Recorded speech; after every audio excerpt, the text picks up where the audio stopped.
Hello, friends. This is your brother CJ.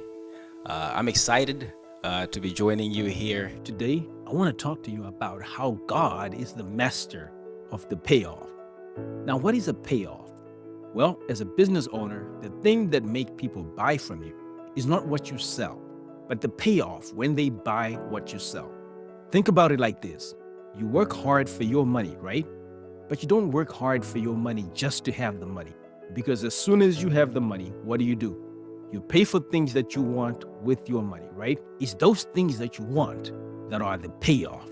The time with your family, in safe and luxurious surroundings, the freedom to do what you desire, at least for a while, right? So if you want to be the master at selling your goods, service, or products, you have to get really good at describing the payoff to your customers, the payoff that your customers get when they buy from you. You have to be able to say, look, if you buy this car, every day will feel like you are driving in space and the stars will be clapping hands for you. Now, we all know that no one yet drives cars in space, right? But it's a way that I described it that makes a person feel like I want this thing because, people buy for emotional reasons and then they try to figure out the logical reasons later. So when I say that God is the master of the payoff, here's what I mean.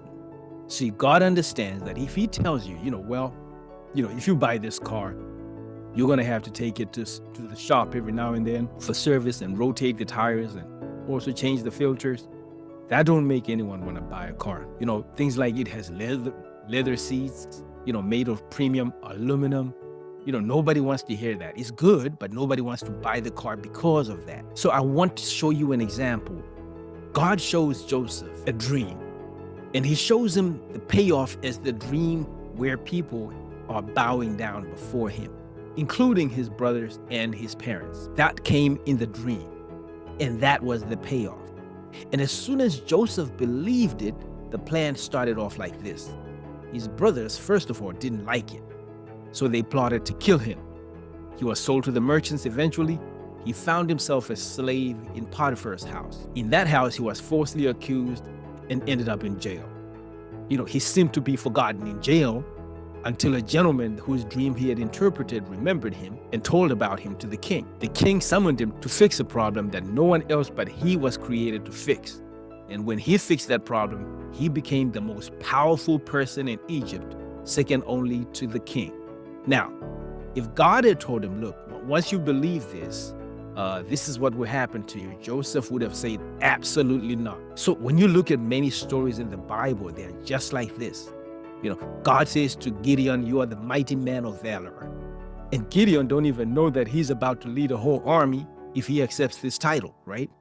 Jesus says, let us go over to the other side. The disciples don't know that going to the other side means that they're going to go through a storm, right? God is always focused on the payoff, but never says the details.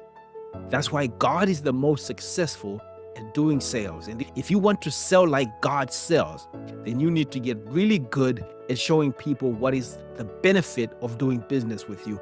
How will they feel after they do business with you? What will they look like? And if you do that and learn to describe that successfully and beautifully, you will sell till you have nothing left to sell. And I mean fast. It's your brother, CJ. I'll see you again tomorrow.